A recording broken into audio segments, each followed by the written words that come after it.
పెళ్ళైనా పండగైనా వేడుక ఏదైనా పట్టుచీరల ప్రత్యేక వేదిక వారాహి సిల్క్స్. ప్రస్తుతం మనతో పాటు లైవ్ కాల్లో అందుబాటులో ఉన్నారు ప్రొఫెసర్ కేఆర్ శేషాద్రిరావు గారు. ఆయన ఫైర్ సేఫ్టీ ఆఫీసర్ గా చాలా కాలం పాటు ఎయిర్పోర్ట్స్ లో పనిచేసినటువంటి అనుభవం ఉంది. అలాగే 35 డిగ్రీలు ఉన్నటువంటి ఈ ఫీల్డ్ లో ఏకైక వ్యక్తిగా కూడా మనం చెప్పొచ్చు. సో ఆయనతో మాట్లాడదాం. మనం అహ్మదాబాద్ లో చూసినటువంటి ఫైర్ యాక్సిడెంట్ లో అదే ఫ్లైట్ యాక్సిడెంట్ లో ఏం జరిగి ఉండొచ్చు, ఎలాంటి ఆప్షన్స్ ఆ యాక్సిడెంట్ కి కారణం అయ్యాయి అనేది ఇప్పుడు ఆయన క్లియర్ గా మనకి ఎక్స్ప్లెయిన్ చేస్తారు. సార్ నమస్తే అండి. చాలా పెద్ద యాక్సిడెంట్, 269 మంది చనిపోవటం అనేది మన దేశ చరిత్రలో ఇది రెండోసారి ఇంత పెద్ద యాక్సిడెంట్ అని చెప్తున్నారు. సో విషాదకర సంఘటన. మేజర్ గా 2 ఇంజిన్స్ ఫెయిల్ అయిపోయటం వల్లనే ఇది జరిగింది అని చెప్తున్నాను. నేను ఇప్పటి వరకు చాలా మందితో అందరం కూడాను అంటే ఎక్స్ పైలట్స్ లేదా క్యాప్టెన్స్ తో చేసున్నాము. ఫ్లైట్ సేఫ్టీకి సంబంధించినటువంటి ఆఫీసర్ తో అయితే ఎప్పుడు చేయలేదు, ఇదే ఫస్ట్ టైం. సో మీరు చెప్పండి సార్, ఏ రీజన్స్ తోటి అలా జరిగి ఉండొచ్చు, ఇంజిన్స్ ఎందుకు అలా ఫెయిల్ అయిపోయి ఉండొచ్చు, లేకపోతే ఇంకొక వెర్షన్ కూడా వినపడుతుంది సార్, ఏంటంటే ఫ్యూయల్ కంటామినేషన్ అంటే దాంట్లో కల్తీ జరిగింది అని కూడా కొంతమంది మాట్లాడుతున్నారు. మరి ఈ రెండిట్లో ఏది జరిగి ఉండొచ్చు? మేడే కాల్ ఇచ్చిన తర్వాత అసలు నెక్స్ట్ వాళ్ళు రెస్పాన్స్ కూడా లేదు ఏటీసీకి అని చెప్తున్నారు సార్. సో ఎలా తీసుకోవాలి దీన్ని, ఏ రకంగా జరిగి ఉండొచ్చు? బహుశా నేను అనుకోవటం మోస్ట్ ప్రాబబ్లీ కాంటామినేషన్ తో అయి ఉండొచ్చు. అయితే అంతకంటే ముందల ఏమవుతుందంటే ఈ ఎయిర్ ఫీల్డ్ లో కాంట్రాక్ట్ వర్కర్స్ పనిచేస్తారు. వాళ్ళకి ఆ పాపం ఏమి తెలియదు, వర్క్ చేసుకుంటా ఉంటారు కూడా. ఇంత బ్రేక్ఫాస్ట్ తెచ్చుకుని తిని ఆ ప్లాస్టిక్ కాగితాలు అవన్నీ వీళ్ళు మెయింటెనెన్స్ ఏరియాకి కొంచెం దూరంలో గడ్డిలో పారేస్తారు. వీళ్ళు ఇంజిన్ ని టెస్ట్ చేయడానికి మార్నింగ్ గ్రౌండ్ రన్ ఇచ్చినప్పుడు అది ఆ జెట్ ఇంజిన్ అన్నమాట. ఆ థర్స్ట్ కి ఏమవుతుందంటే అక్కడ ఉన్నటువంటి కాగితాలు, చిన్న చిన్న పార్టికల్స్ ఇవన్నీ లేచి లోపలికి వెళ్ళిపోతాయి. జనరల్ గా వీళ్ళు ఏంటంటే దే అజ్యూమ్ ఏమి లేదు కదా, ఇదంతా ఓపెన్ స్పేస్ అని అనుకుంటారు. ఆ ఓపెన్ స్పేస్ లో నుంచి అప్పుడప్పుడు ఈ పార్టికల్స్ అవి లోపలికి దూరతాయి. ఒక్కోసారి ఎంత థర్స్ట్ బలంగా ఉంటుందంటే దరిదాపులా 30-40 అడుగులు దూరంలో ఉన్న పేపర్లు చిన్న చిన్న పార్టికల్స్ కూడా లేచి ఈ ఇంజిన్ వైపు వస్తూ ఉంటాయి. వీళ్ళు కూడా ఏంటంటే అక్కడ పార్కింగ్ స్పేస్ ప్రాబ్లమ్స్ అయి ఉండి ఆ ఎయిర్ ఫీల్డ్ వైపు రన్ చేసి ఎప్పుడన్నా టెస్ట్ చేయటం అనేది కద్దు. అయితే వాళ్ళు ఏంటంటే జనరల్ గా కట్ చేసేసి నీట్ గా ఉంచుకుంటారు. అయినా కూడా ఒక్కోసారి ఆ అశ్రద్ధ అనేది జరిగి అలాంటిది ఏదో జరగకపోతే 2 ఇంజిన్లు ఒకేసారి, అందులో ఏంటంటే అది అప్పటికి ఢిల్లీ నుంచి అహ్మదాబాద్ వచ్చింది. అవును సార్. ఢిల్లీ నుంచి అహ్మదాబాద్ వరకు వచ్చిన ఫ్లైట్ టేకాఫ్ అయిన అతి కొద్ది సమయంలోనే అది పడిపోయింది. అంటే అది చాలా అనూహ్యమైన కారణాలు. ఏదైనా బ్లాక్ బాక్స్ దొరికి దాని విశ్లేషణ జరిగే వరకు డికోడ్ చేయడానికి టైం పడుతుంది. అప్పటి వరకు మనం చూడాలి. ఈ లోపల ఏంటంటే ఊహాగానాలే గాని ఖచ్చితంగా చెప్పలేము. అయితే దీనిలో ఇంకా ఇతర కారణాలు ఏంటంటే లగేజ్ కంపార్ట్మెంట్ లో కన్వేయర్ బెల్ట్ ద్వారా వచ్చేసి లగేజ్ పైకి వెళ్తుంటుంది. దాన్ని లోపల రిసీవ్ చేసుకుని సర్దాలి. ఆ కంపార్ట్మెంట్ లో 4 పక్కల ఈక్వల్ గా ఆ స్క్వేర్ లో సర్దాలి జనరల్ గా. మళ్ళీ అక్కడ కూడా ఏంటంటే అన్ట్రైన్డ్ క్యాజువల్ గా వచ్చే లేబర్ ఏం చేస్తారంటే అది తీసుకుని ఆ ల్యాడర్ కింద లోపలికి రాగానే వెంటనే ఆ ఎయిర్ క్రాఫ్ట్ లో పైలింగ్ చేస్తారు, ఎత్తుగా నిలువుగా సర్దుతారు. దాన్ని షాక్లింగ్ అని చెప్పి షాకిల్స్ తో కట్టి స్ట్రాప్స్ తర్వాత నెట్స్ అవి వేసి బంధిస్తారు. అక్కడ కూడా అశ్రద్ధ జరిగి ఏమవుతుందంటే రైలింగ్స్ ఉంటాయి, వాటికి వేస్తే అసలు కదలకుండా కట్టాలి 4 పక్కల. అలాంటిది అశ్రద్ధ చేసి నిలువుగా పెడితే అది కొలాప్స్ అయితే ఏమవుతుందంటే స్ప్రెడ్ అవుతాయి అన్ని ఒక పక్కగా ఉండి. జనరల్ గా ఏంటంటే ఎయిర్ క్రాఫ్ట్ కి లెఫ్ట్ సైడ్ ఉంటాయి డోర్స్. మరి అటువంటిప్పుడు అది బ్యాంకింగ్ వెళ్తంతో 800 అడుగులు కూడా ఎత్తు వెళ్లకుండా అది ఎడం పక్కకి తిరిగినట్టుగా అక్కడక్కడ విజువల్స్ కనపడి. దాంట్లో ఏమవుతుందంటే ఈ రకమైనటువంటి ఇంపాక్ట్ అన్నమాట, లోపల లగేజ్ ఇంపాక్ట్ ఉంటుంది. తర్వాత 270 మంది పాసెంజర్స్ ఉన్నారంటే వాళ్ళకి 242 మంది ప్యాసింజర్స్ ఉన్నారు. అవునమ్మా.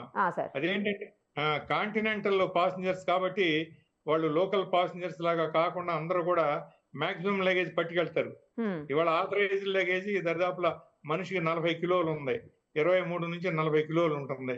మరి ఇదంతా కలిపితే పైపెచ్చు కాంటినెంటల్ ఫ్లైట్ లో ఏం చేస్తారంటే ఫ్యూల్ ఒకటి కంప్లీట్ గా ఫిల్అప్ చేస్తారు.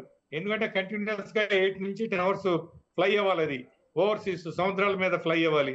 అందుకని చెప్పి ఖచ్చితంగా ఆ హెవీ ఫ్యూయల్ వెయిట్ ఒకటి ఉంటుంది.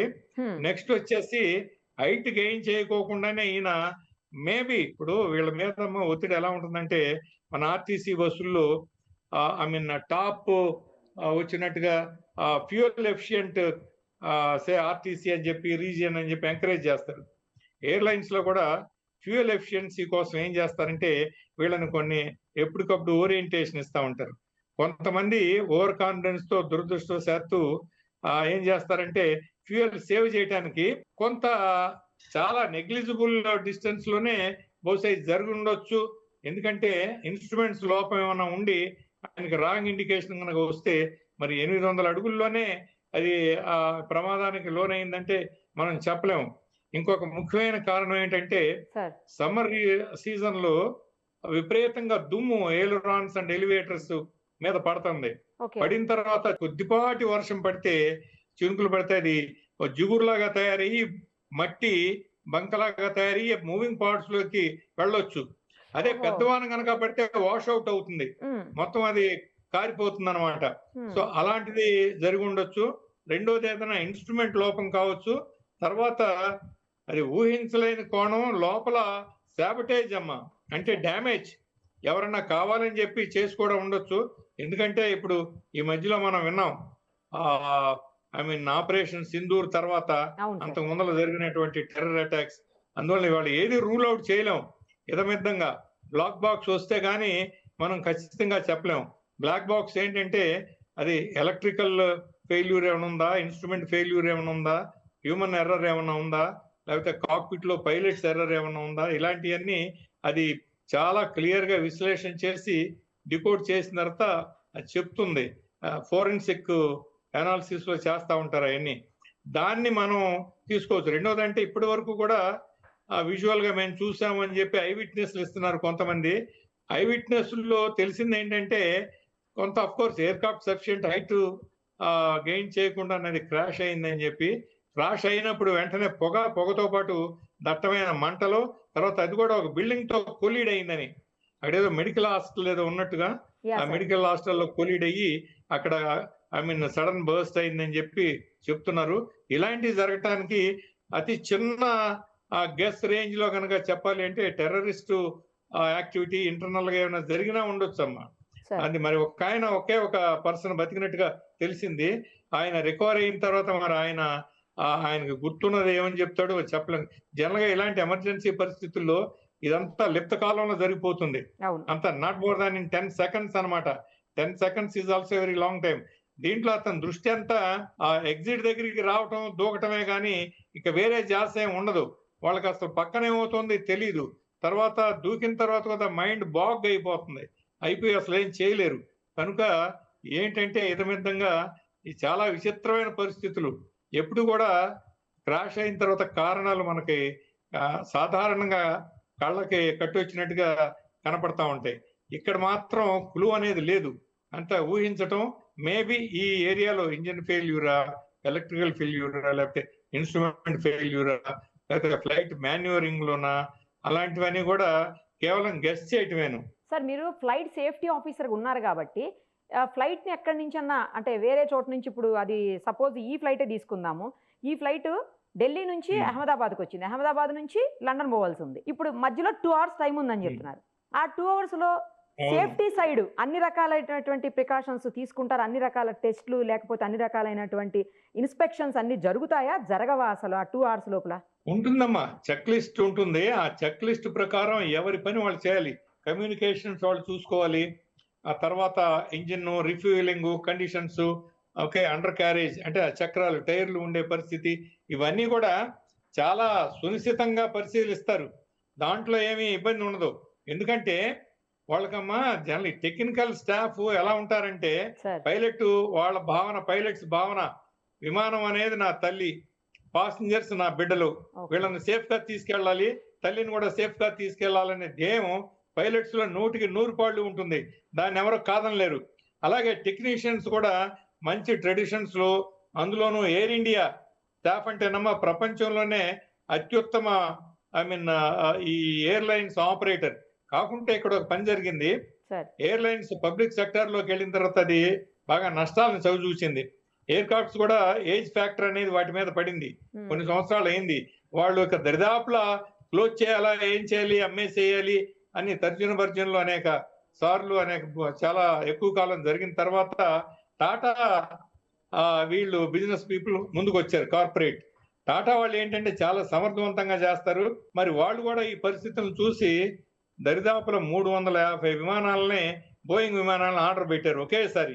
అందులో దాదాపు 117 వరకు ఏమో ఎయిర్ ఇండియా హ్యాండ్ ఓవర్ లోనే ఉన్నాయని వింటున్నాం సార్. అవునమ్మా, వాటిని ఏంటంటే దానికి కన్వర్షన్ చేస్తున్నారు. ఫ్యాక్టరీ నుంచి వచ్చిన తర్వాత ఇక్కడ ఉన్న టెస్ట్లు అవి చేసి వాటికి రంగులు అవి చేసి సీటింగ్ అలంకరణలు మనకు కావాల్సిన విధంగా చేయటం, ఆ టైటిల్స్ రాయటం, తర్వాత నంబర్స్ అన్నమాట, registration numbers, Indian registration numbers ఇస్తా ఉంటారు. వీటన్నిటిని చేయించుకునే పరిస్థితిలో ఉన్నారు.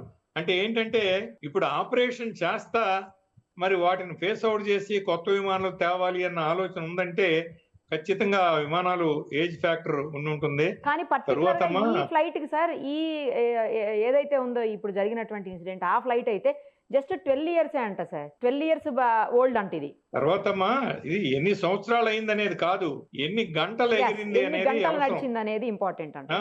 కొన్ని 10 సంవత్సరాల్లో కొంతమంది కొన్ని విమానాలు 25,000 తిరుగుతాయి. ఎందుకు చాలా స్పేరింగ్ గా విఐపి ఎయిర్ క్రాఫ్ట్స్ అవి ఇవి. కొన్ని ఏంటంటే మంచి రూట్స్ లో, కమర్షియల్ రూట్స్ లో ఉండి అవి ఎక్కువగా తిరుగుతాయి.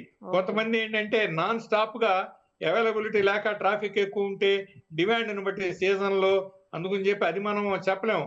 మూడోది ఏంటంటే ఎంతకాలం చేశారో దాంట్లో సర్వీసింగ్ ఎలా చేశారు అని, ఆ సర్వీస్ షెడ్యూల్స్ ఖచ్చితంగా ఫాలో అయ్యారా కాదా అని. ఎందుకంటే ఎయిర్ క్రాఫ్ట్ ఫ్లైట్ లో ఉన్నప్పుడు విపరీతమైన ఎక్స్టర్నల్ ప్రెషర్స్ కి గురవుతుంది.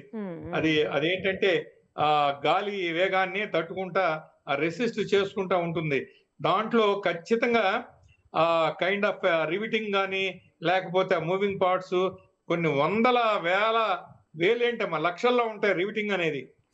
ఓకే, అలాంటివన్నీ కూడా ఎక్కడన్నా ఒక్కడి గనక అన్ఫార్చునేట్ గా మ్యానుఫ్యాక్చరింగ్ డిఫెక్ట్ లేకపోతే యూసేజ్ లో ఉన్నటువంటి వేరెంట్ టేర్ లోనో అది కొంచెం చిన్న గ్యాప్ కనుక వచ్చిందంటే వైబ్రేషన్ తో పెరిగి పెరిగి పెరిగి ఒక రకంగా కాదు, అది ఇంత అంతా ఊహించలేం. అందుకని చెప్పామా 1000 కళ్ళతో చాలా అప్రమత్తంగా, చాలా జాగ్రత్త. అందుకే దేని టెక్నీషియన్స్ దానికి ఉంటారు. ఎయిర్ ఫ్రేమ్ టెక్నీషియన్స్ వేరే, ఇంజిన్ టెక్నీషియన్స్ వేరే, ప్రతి ఇన్స్ట్రుమెంటేషన్ వేరే, ఎలక్ట్రికల్ కి వేరే, రెడార్ది అసలు ఒకదానికని కాదు. మరి పైలట్ ఉన్నాడంటే ఆయనకి ఓవరాల్ గా ఆయన యాప్టిట్యూడ్, అంత మంచి యాప్టిట్యూడ్ ఉంటుంది. వీటన్నిటి గురించి వినియోగం కూలంకషంగా చక్కగా వీటి వినియోగం తెలుస్తుంది. రెండోది పైలట్ ట్రైనింగ్ అవటానికి మొట్టమొదటి ఫ్లైట్ థియరీ నుంచి మొదలు పెడతారు. వాళ్ళు స్ట్రైట్ వే ఎక్కించి దీన్ని పైలటింగ్ చేయటం కాదు.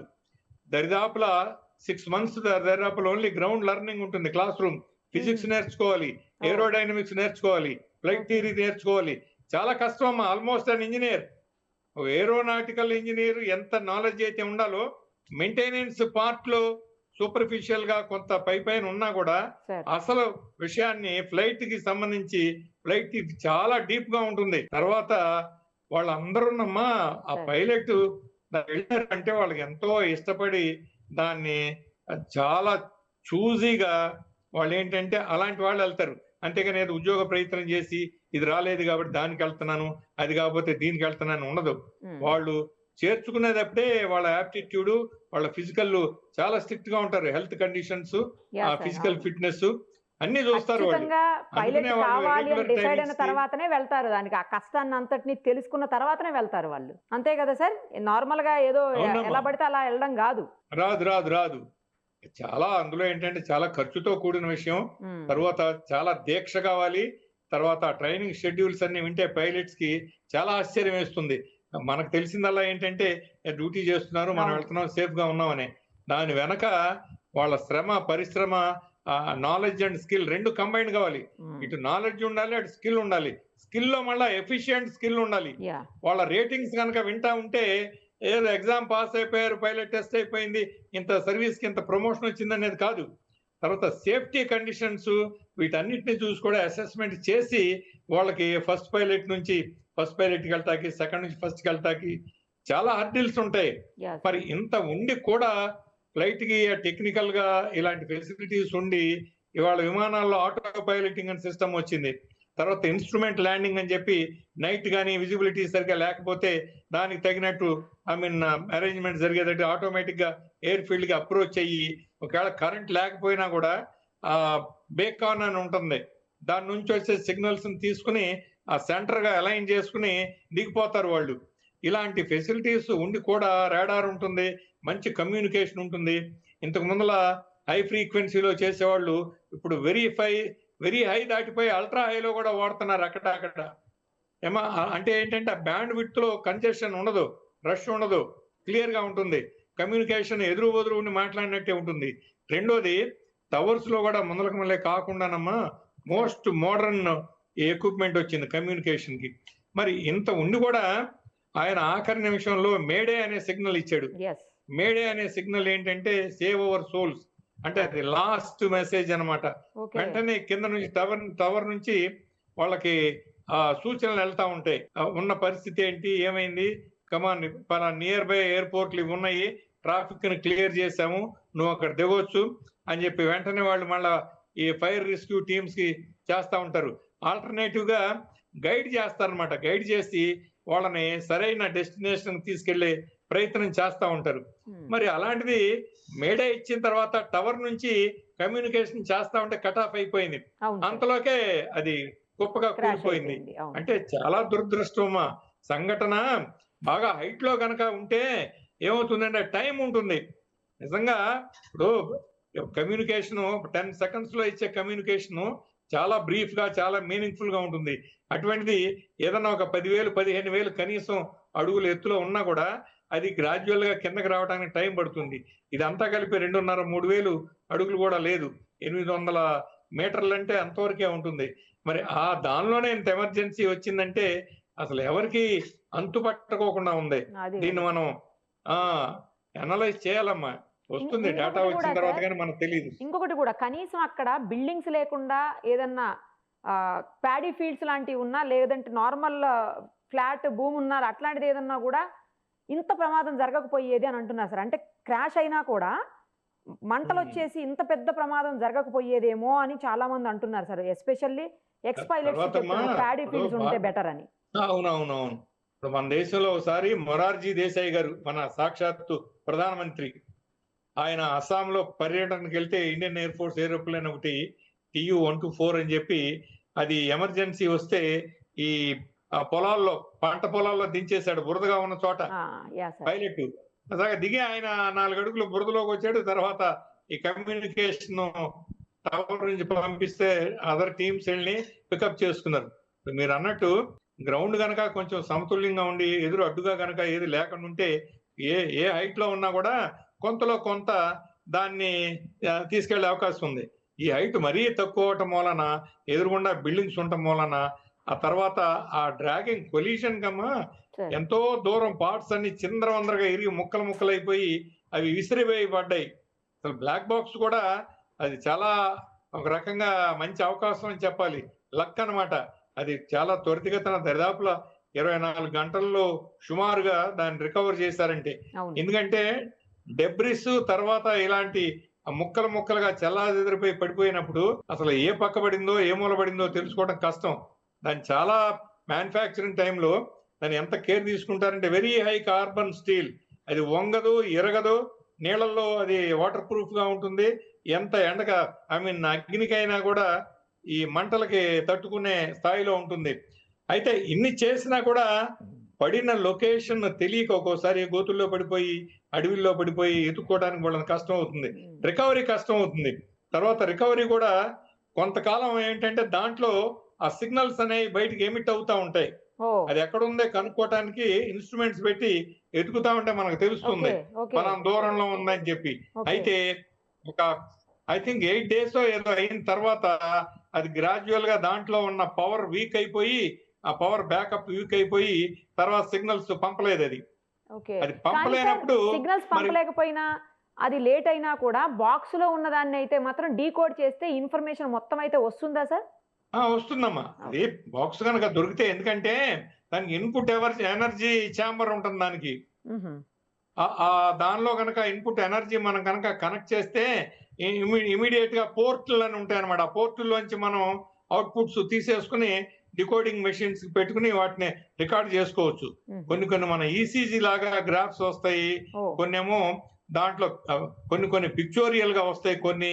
ఏమ్మా ఆ డేటా అనేది అసలు అన్బిలీవబుల్ అన్నమాట. ఇప్పుడు మానవ మేధస్ అంతా కూడా ఫ్లైట్ సేఫ్టీలో ఇదొక చాలా అన్బిలీవబుల్ సేఫ్టీ ఎక్విప్మెంట్ ఇది. అంటే సేఫ్టీకి చేయలేదు, కానీ జరిగిన తర్వాత వివరణ ఇస్తుంది. సేఫ్టీ లోపాలేంటి, ఏం జరిగింది, ఎక్కడ జరిగి ఉండొచ్చు అని చెప్పి. దానివల్ల ఏంటంటే భవిష్యత్తులో మనకు ఒక కరెక్టివ్ అప్రోచ్ కి వెళ్ళటానికి దీని మూలాన మనకు కొంచెం అవకాశాలు ఉంటాయి. కానీ బ్లాక్ బాక్స్ లో సార్ ఒక చిన్న డౌట్ ఉంది నాకు. లోపల కాక్పిట్ లో కేవలం పైలట్ కో పైలట్ మాట్లాడుకునేవి మాత్రమే, లేకపోతే వాళ్ళు ఏమన్నా ఏటీసీతో మాట్లాడినవి మాత్రమే రికార్డ్ అవుతాయా? లేదు అంటే ఇంజన్ లో లోపాలు కానీ, లేదు అంటే ఇంకా వేరే ఇతరత్ర ప్రాబ్లమ్స్, అంటే ఫ్లైట్ కి సంబంధించిన ఇతరత్ర ప్రాబ్లమ్స్ కి సంబంధించి కూడా దీంట్లో రికార్డ్ అయ్యే అవకాశం ఉంటుందా? డేటా విభాగం వేరు, అలాగే కాక్పిట్ వాయిస్ రికార్డర్ వేరు. ఏమా ఈ రెండింటిని కూడా దీంతో అనుసంధానం అవుతుంది. ఇప్పుడు ఫర్ ఎగ్జాంపుల్ ఇన్స్ట్రుమెంట్స్, ఆల్టిమీటర్ ఎంత హైట్ లో వెళ్తున్నారు, ఓకే, తర్వాత విండ్ స్పీడ్ గానీ ఏమన్నా ఎలా ఉంది, దీని ఎఫెక్ట్ ఎలా ఉంది, తర్వాత కింద అండర్ క్యారేజ్ అంటే చక్రాలు టైర్లు ఫంక్షనల్ గేర్స్ అన్ని అవునా కాదా, కమ్యూనికేషన్ వ్యవస్థ ఎలా ఉంది, తర్వాత ఇంజిన్ వ్యవస్థ ఎలా ఉంది అనేది అదంతా ఏంటంటే డేటాలోకి వెళ్తుంది. కాక్పిట్ వాయిస్ రికార్డర్ అంటే ఏంటంటే ఇది ప్రత్యేకంగా పైలట్ స్టాఫ్ క్రూ మాట్లాడుకునేవన్నీ సపరేట్ గా ఉంటాయి. ఏటీసీ నుంచి ఇక్కడికి, ఇక్కడ నుంచి క్యాబిన్ నుంచి కాక్పిట్ నుంచి ఏటీసీకి టు అండ్ ఫ్రో వెళ్ళే కమ్యూనికేషన్ అవన్నీ సపరేట్ గా ఉంటుంది. అవి ఓన్లీ పార్టిషన్ అన్నమాట. అయితే రెండు కూడా యూస్ఫుల్ గానే ఉంటాయి. ఇప్పుడు గైడ్ లైన్స్ ఏమో కమ్యూనికేషన్ ద్వారా దొరుకుతాయి, పెర్ఫార్మెన్స్ ఏమో ఇన్స్ట్రుమెంటల్ పెర్ఫార్మెన్స్ ఇదంతా ఆ డేటా దీనిలోంచి దొరుకుతుంది. అర్థమైందమ్మా? డేటా ఎంత ఇంపార్టెంటో కమ్యూనికేషన్ కూడా అంతే ఇంపార్టెంట్. కమ్యూనికేషన్ ఏంటంటే జస్ట్ ఫర్ ఇన్ఫర్మేషన్ సేక్, అదే డేటానేమో పెర్ఫార్మెన్స్ లెవెల్స్ గురించి అనమాట. ఈ రెండింటికి ఉన్న తేడా అది. ఓకే, ఇప్పుడు రెండు ఇంజిన్స్ కూడా ఒకేసారి సేమ్ టైంలో ఫెయిల్ అయిపోయినాయి అంటున్నారు సార్. ఇది కేవలం మనం ఇందాక అనుకున్నట్టు కంటామినేటెడ్ ఫ్యూయల్ వల్ల అయి ఉండొచ్చా, లేకపోతే వేరే ఇంకా టెక్నికల్ రీజన్స్ కూడా ఉంటుండొచ్చా సార్? జనరల్ గానమ్మా కంటామినేటెడ్ ఫ్యూయల్స్ అనేది ఆల్మోస్ట్ ఇంపాసిబుల్. నిజంగా చెప్పాలంటే ఫ్లైట్ లో తీసుకునే ఫ్లైట్ ఆపరేషన్ లో తీసుకునే సేఫ్టీ మెజర్స్ లో ప్రతిదీ ఇంపాసిబుల్ గానే అనిపిస్తుంది. కానీ చెప్తారే ఫైనల్ గా ఫిలసాఫికల్ గా కానున్నది కాకమానదు, ఈజ్ గాడ్స్ విల్ అని చెప్పి అంటారే. ఆఖరికి న్యాయస్థానాల్లో కూడా ఇలా పెద్ద పెద్ద ప్రమాదాలు జరిగినప్పుడు ఇదమిద్దంగా తెలియనప్పుడు గాడ్స్ విల్ అని సరిపెట్టవలసిన పరిస్థితులు వస్తాయి. మరి నిజానికి ఆ గాడ్ అనే మాట రాకూడదు, కానీ తప్పదది. అంటే ఇప్పుడు where there is no answer for anything, where the science ends there begins the god. Science కి సమాధానం లేకుండా సైన్స్ కి అంతే అనుకున్న పరిధిలో భగవంతుడి పేరు వస్తుంది. అలాగే దీంట్లో ఏంటంటే నిజానికి ఫ్యూయల్ కంటామినేషన్ అయిందా అనే దాన్ని ఒప్పుకోవడానికి వీల్లేదు. ఓకే, సో అది రూల్డ్ అవుట్. అయితే ఫ్యూయల్ కంటామినేషన్ ఉండకపోవచ్చు, ఇంకొక మార్గం ఉండకపోవచ్చు అమ్మా. తర్వాత బర్డ్ హిట్ అని ఒకటి ఉంటుంది. పక్షులు అసలు ఎయిర్ ఫీల్డ్ లో ఎంత ఘోరంగా ఉంటాయంటే ఒక్కోసారి కార్కేసెస్, ఇప్పుడు అక్కడ చనిపోయిన ఎలకలు కుందేళ్లు అవన్నీ అప్పుడప్పుడు దొరుకుతాయి, వాటిని తినడానికి పక్షులు వస్తాయి. తర్వాత వర్కింగ్ పీపుల్ గార్బేజ్ ని, వాళ్ళు తిన్నదాన్ని గార్బేజ్ ని వాటిని ఎక్కడ పడితే అక్కడ పారేస్తా ఉంటారు. వాళ్ళకి తెలీదు, గోతులు తవ్వుతూ ఉంటారు, కేబుల్స్ ఏటాకి వెళ్తారు, కన్స్ట్రక్షన్ చేస్తూ ఉంటారు, ఎక్స్టెన్షన్ పనులు, మట్టి పనులు. వీళ్ళంతా ఏంటంటే తట్టా బుట్టలో తెచ్చుకుని తిని అక్కడ పారేస్తారు. అవి తినటానికి, ఆ మెతుకులు తినటానికి కూడా పక్షులు వస్తూ ఉంటాయి ఒక్కోసారి. అండ్ అటువంటి అప్పుడు తర్వాత పచ్చని గడ్డి కనుక ఉంటే ఒకసారి నీల్గాయ అంటారు. మరి ఆ ఎరుడ్రోలకి ఫెన్సింగుల్లోంచి వాటిల్లోంచి ఎలాగోలా దొరబడతాయి ఏమ్మా. మరి అప్పటి నుంచి ఉన్న వాటికి ఏమవుతుందంటే అవి ఏదో ఒకనాడు బయటకు వచ్చి ఎగురుతున్న ఫ్లైట్ కి పెద్ద పెద్ద కుక్కలోనూ కుందేళ్లు, ఈ నీల్గాయ లాంటివి కూడా అడ్డం వస్తూ ఉంటాయి. అక్కడక్కడ విన్నాం చరిత్రలో. మరి అలాగే బర్డ్ హిట్ అనేది అతి సాధారణం, చాలా జాగ్రత్తగా ఉంటారు. అది చాలా ఎంత కంట్రోల్ చేసినా బర్డ్ హిట్ అనేది ఓకే. ఒక రకమైన బియాండ్ కంట్రోల్ లాగా ఉంటుంది. ఈ బర్డ్ హిట్ కి 1 కిలోగ్రామ్ ఉన్న బర్డ్ గనక ఏరోప్లేన్ గనక అంత స్పీడ్ లో వెళ్తుందని తగిలితే 60 కిలోల ఇంపాక్ట్ ఏర్పడుతుంది దాని మీద. అంటే చూడండి, ఒక ఎయిర్ ఫ్రేమ్ ఫ్యూజిలేజ్ దాని ఫ్యూజిలేజ్ కి 60 కిలోల దెబ్బ గనక తగిలితే యా. అది ఎంత డ్యామేజ్ అవుతుంది. మొన్న ఈ మధ్యన ఈ దీనిలో శ్రీనగర్ లో ఈ వడగళ్ల వాన పడితే దాంట్లో ఒక ఐస్ గడ్డ ఒకటి విమానానికి తగిలి బొక్క తగిలింది. అవును పడిపోయింది. సార్, అవును, ఆ, కరెక్ట్. అంటే చూడండి, అంటే ఏంటంటే అది పైనుంచి వేగంగా వస్తా ఉంటే ఈ దీనికి ఎదురు మూవింగ్ పార్ట్ లో అవటం వలన కొల్యూషన్ లో ఇంపాక్ట్ అనేది అంతకంటే అంత డబుల్ అండ్ ట్రిపుల్ అవుతా ఉంటుంది అనమాట. మరి ఆ పక్షి గనక అలాంటి బర్డ్ హిట్ ఏమైనా అవ్వచ్చు. బర్డ్ హిట్ కనుక అయితేనమ్మా పక్షి మొత్తం సార్, దాంట్లో ఆ జెట్ ఇంజిన్స్ లో దూరిపోయి బ్లేడ్స్ ఉంటాయి అక్కడ.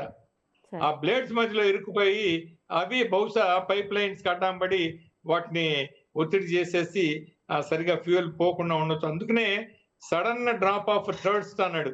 ఆ థర్స్ట్ అనేది సడన్ గా డ్రాప్ అవటానికి కారణం ఇది అవ్వచ్చు. అయితే బర్డ్ హిట్ ఎప్పుడు కూడా 2 ఇంజిన్స్ లో ఒకేసారి జరగదు. జరగదు. ఎస్, అదే సార్. అది ఒక అసలు ఇంజిన్ అది జరిగి ఉండొచ్చు. చాలా Yes. Beyond imagination. ఆ, రెండిటికి ఒకేసారి జరిగిందంటే మోస్ట్ ప్రాబబ్లీ ఏదైనా ఈ గ్రౌండ్ రన్ ఇచ్చేటప్పుడు పొరపాటున ఎందుకంటే ఢిల్లీ నుంచి అహ్మదాబాద్ బాగానే వచ్చింది.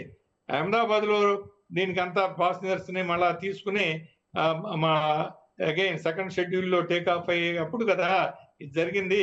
అంటే ఈ లోపల ఏమైనా అయి ఉండాలి. అక్కడ గ్రౌండ్ లో ఉన్నప్పుడు ఏమై ఉంటుందా అంటే అక్కడ కూడా శాబిటేజ్ ఏమైనా చేశారా, లేకపోతే ఇక్కడ అహ్మదాబాద్ లో ఎవరన్నా పాసింజర్స్ ఆ టైప్ ఆఫ్ పీపుల్ ఎవరన్నా ఎక్కారా, బర్డ్ హిట్ అయిందా, లేకపోతే ఈ మెయింటెనెన్స్ ప్రాథమిక లోపంగా విచారణలో బర్డ్ హిట్ అయితే లేదు సార్. వచ్చింది ఏంటంటే 2 ఇంజిన్స్ ఒకేసారి ఫెయిల్ అయ్యాయి అనేది మాత్రమే మనకి ప్రైమరీగా చేసిన ఇన్వెస్టిగేషన్ లో కన్ఫర్మ్ అయింది. అంతేనమ్మా, దానికి అది డేటా రికార్డు నుంచి బ్లాక్ బాక్స్ నుంచి రావాల్సింది. అది ఏమైందనేది అయితే గ్రాడ్యువల్ గా ఇంజిన్ థర్స్ట్ తగ్గిందా, లేకపోతే టేక్ ఆఫ్ అయిన తర్వాత వెంటనే తగ్గిందా? ఎందుకంటే టేక్ ఆఫ్ అయ్యే టైంలో ఎక్కువ పవర్ కావాలి. సార్, ఫ్లైట్ లెవెల్ మెయింటైన్ చేసిన తర్వాత అసలు అది సునాయాసంగా వెళ్ళిపోతా ఉంటుంది. అది నిజంగానే గాలిలో తేలినట్టు అవుతుంది. ఫ్యూయల్ కన్సంప్షన్ కూడా ఎక్కువ ఉండదు. ల్యాండింగ్ అప్పుడు కొంచెం ఎక్సెస్ ఫ్యూయల్ అవుతుంది. టేక్ ఆఫ్ అప్పుడు మాత్రం చాలా ఫ్యూయల్ కన్సంప్షన్ అవుతుంది. అసలు ఫ్లైట్ ఆపరేషన్ లో టేక్ ఆఫ్ ఒక్కటే ద క్రిటికల్ ఆపరేషన్. చాలా జాగ్రత్తగా డిస్టెన్స్ చూసుకోవాలి. రన్వే నుంచి రన్వే మీద టాక్సీయింగ్ అయిపోయిన తర్వాత రన్వేలో రన్అప్ అవుతూ ఉన్నప్పుడు చూస్తారు. సెమీఫైనల్స్ అండ్ ప్రీ ఫైనల్స్ ఇవన్నీ ఉంటాయన్నమాట. టేకప్ పాయింట్స్ ఉంటాయి. చాలా మంది చూసే ఉంటారు. నంబర్లు ఉంటాయి. ఏరోడ్రోమ్ నంబర్స్ తో పాటు చూసుకుని ఆ డిస్టెన్స్ చూసిన మార్కింగ్స్ ని బట్టి ఆ సేఫ్ టైంలో టైమింగ్స్ లో అవి పికప్ కావాలి. లేకపోతే లాస్ట్ మినిట్ లో కనుక వెళ్తే కొన్ని చోట్ల క్యారేజీ చక్రాలు ఫెన్సింగ్లకు తగిలి ప్రమాదాలు అయిన సందర్భాలు ఉన్నాయి. కొన్ని చోట్ల విమానాలు దిగేటప్పుడు ఆ స్టార్టింగ్ పాయింట్ లో చూసుకుని చాలా జాగ్రత్త టచ్ డౌన్ కనుక కాకపోతే ఆ స్పీడ్ లో ఆ రన్నింగ్ డిస్టెన్స్ లో వెళ్ళిపోయి అవతల ఫెన్సింగ్ కి కొట్టుకున్న ఆ పరిస్థితులు ఉంటాయి. మొన్న ఈ మధ్యన కేరళలో జరిగింది ఒకటి. అక్కడ దిగటం తోట వెళ్ళిపోయి అదరండికి వెళ్ళిపోయి ఆ కొండలాగా ఉంటుంది అక్కడ మౌంటైన్ ఏరియాలో, అక్కడ క్రాష్ అయిపోయింది అది. ఇలా ఒకటి కాదమ్మా, ఫ్లైట్ థియరీలో ఎన్ని ఇప్పుడు రోడ్ సేఫ్టీకే దిక్కులేదు. రోడ్ సేఫ్టీలోనే అనూహ్యంగా ఒకసారి జరిగిన ప్రమాదానికి అలాంటిది కాకుండా అనేక రకాలుగా ఊహించని రకంగా జరుగుతుంది. దీనికి అసలు సేఫ్టీ అనే దానికి ఈ పైలట్స్ ఒక మాట చెప్తుంటారు, ఎక్స్పెక్ట్ ద అన్ఎక్స్పెక్టెడ్. అంటే ఏంటంటే ఊహించరా అనేది కూడా ఊహించగలగాలి. అసలు ఊహించరాని ఎట్లా ఊహిస్తారు? అయినా దట్ ఈస్ అంటే ఏంటంటే అంత పర్ఫెక్ట్ గా అంత ఎఫిషియన్స్ గా ఉండాలి అంటే దేర్ ఇస్ నో ఛాన్స్. తర్వాత పైలట్స్ కొన్ని డెసిషన్స్ అవన్నీ కూడా స్ప్లిట్ సెకండ్ లో తీసుకోవాలి. ఆ మధ్యలో ఈ సివిల్ ఏవియేషన్ ఫ్లయింగ్ క్లబ్ లో ఒక చోట ఆ టెస్టింగ్ అయినప్పుడు క్యాజువల్ గా చూసాను. పైలట్ కి కళ్ళ గంతలు కడతారు. ఇప్పుడు ఇంత మొదల టైప్ రైటర్ ఉన్నప్పుడు వాళ్ళు లెటర్ బుక్ యొక్క చూస్తా టైప్ చేసేస్తారు. వాళ్ళు చూడకుండా బ్లైండ్ గా. అలాగే బ్లైండ్ ఫోల్డెడ్ గా కళ్ళకి గుడ్డలు కట్టేస్తే ఇన్స్ట్రుమెంట్స్ ని స్విచెస్ ని అడుగుతారు. ఆల్టిమీటర్ అంటే కరెక్ట్ ఆ మీటర్ మీద పెట్టాలి, పలానా స్విచ్ అంటే పలానా దాని మీద పెట్టాలి, ల్యాండింగ్ గేర్ స్విచ్ అంటే దాని మీద పెట్టాలి. అది ఏంటంటే అందులో ఈ పైకి కిందకి చాలా డిఫరెంట్ డైరెక్షన్స్ లో డిఫరెంట్ డిస్టెన్స్ లో స్ప్రెడ్ అవుతాయి. అయినా వాళ్ళు కరెక్ట్ గా పట్టుకోవాలి. వాటి కనుక కళ్ళు మూసుకుని ఆ సెన్స్ ఆర్గాన్స్ తో ఆ ఇమాజినరీగా ఆ రియలైజింగ్ ఆ యాప్టిట్యూడ్ తో కనుక చేయలేకపోతే వాళ్ళు పైలట్లు కాలేరు. చాలా ఆశ్చర్యం వేసింది. అసలు ఒక కార్నర్ లోనేమో పవర్ బటన్ ఉంటుంది, ఇంకా బాటమ్ లెవెల్ కింద దాంట్లోనేమో ల్యాండింగ్ గేర్ ఉంటుంది, తర్వాత ఇది ఆల్టిమీటర్ వచ్చేసి ఎదురుగుండా ఉంటుంది, ఆ రైట్ సైడ్ లోనే వచ్చేసేమో జైరోమీటర్ అని చెప్పి ఎయిర్ క్రాఫ్ట్ ని బ్యాలెన్సింగ్ చేసుకుంటూ ఉండే మీటర్ ఉంటుంది. అది అంటే ఒకదాని ఒకటి కాదు, కరెక్ట్ గా ఇండెక్స్ ఫింగర్ తో దాన్నే చూపిస్తారు. మరి అంత ఎఫిషియెంట్ గా ఉండాలి అంటే అలాంటి వాళ్ళు నిజంగా వాళ్ళమ్మ చాలా బ్రిలియంట్ గా ఉంటారు, అలర్ట్ గా ఉంటారు. నిజంగా high degree of intelligence and sharpness అలా ఉన్నవాళ్ళు మరి అయినా కూడా ఏమవుతుందంటే అంటే స్ప్లిట్ సెకండ్ లో జరిగిపోయిన దానికి ఎవరు ఏం చేయలేదు, మానవులు కదా, అది ఎర్ర ఈజ్ హ్యూమన్ అని చెప్పి అప్పుడప్పుడు మరి హ్యూమన్ ఎర్రర్స్ జరుగుతూ ఉంటాయి. దాంట్లో కూడా మరి జరిగిందా, ఎలా జరిగింది అనేది ఇదంతా కూడా వెయిట్ అండ్ సీ. అంతే సార్, మీరు అన్నట్టు హ్యూమన్ ఎర్రరా లేకపోతే టెక్నికల్ ఎర్రరా అనేది తెలియాలి అంటే మాత్రం బ్లాక్ బాక్స్ ని డీకోడ్ తర్వాత మాత్రమే మనకి ఇన్ఫర్మేషన్ మొత్తం వస్తుంది. అది కూడా త్వరలోనే వస్తుందని టైం పడుతుంది అంటున్నారు. బట్ త్వరగా రావాలని చెప్పి ఏం జరిగింది, అసలు ఈ యాక్సిడెంట్ వెనక ఏమైంది అనేది కూడా తెలిస్తే నెక్స్ట్ జాగ్రత్తలు తీసుకునే దానికి అవకాశం ఉంటుంది. కాబట్టి ఆ దిశగా చర్యలు ఫాస్ట్ గా జరగాలని కోరుకుందాం సార్. థ్యాంక్ యూ సార్, చాలా ఇన్ఫర్మేషన్ ఇచ్చారు. ఫ్లైట్ సేఫ్టీ ఆఫీసర్ గా ఎలాంటి జాగ్రత్తలు తీసుకోవాలి, ఎలాంటివి తీసుకుని ఉంటారు, ఎలాంటివి తీసుకోవాలి కూడా చెప్పారు. Thank you sir, thank you so much. Suman టీవీలో మీ పర్సనల్ అండ్ బిజినెస్ ప్రమోషన్స్ కోసం కింది నెంబర్కి కాంటాక్ట్ చేయండి.